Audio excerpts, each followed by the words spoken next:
If you were the hostage, what would you do? The likelihood of this happening is probably very rare, but it doesn't mean that you can't train it. Okay, so let's say I get to a pretty good position and Eric has done nothing because he's scared. At some point though, if he feels the back of my hand here, that's creating cross pressure, and that's what's actually gonna make that cut happen.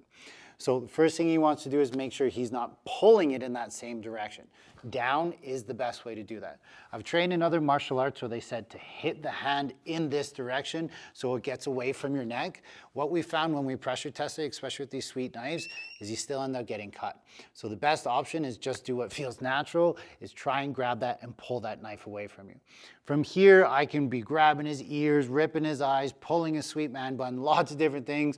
So Eric has to make sure that he's getting out of here.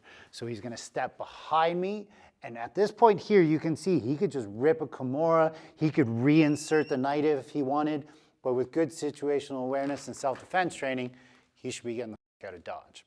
So it doesn't mean that that's your only option, because you have some skilled attackers. If I'm holding this arm and coming here, see, now it's one arm versus one arm, and I have a better chance of winning.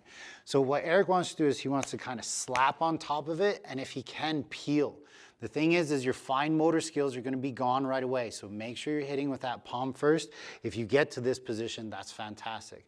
Everything becomes the same here. So if I'm holding the arm, it's a touch of a different story, but if I'm here and he goes underneath, he's able to get out.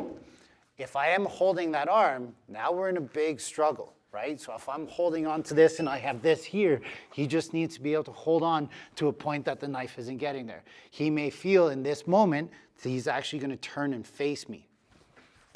He was holding on to that. If he would have got cut, we would have heard the noise. This is why these trainers are so awesome, because it tells you how deep that cut is.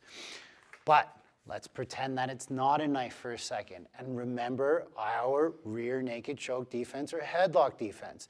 If somebody's arm is reaching over, he ducks under right away and he's out. So you see the motion becomes the same thing, whether it's a knife or not.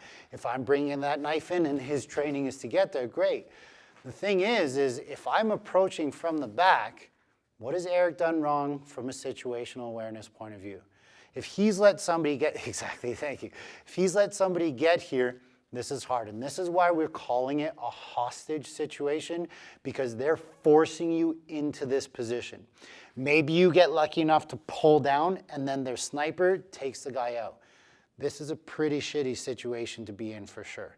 So obviously if you can avoid it, avoid it. But that's why they call it hostage. You can't avoid this from happening. So you're stuck in this situation. This will hopefully give you an option to think about what you can do. And the only way that you're going to get better at it is if you train it. So train your ass off.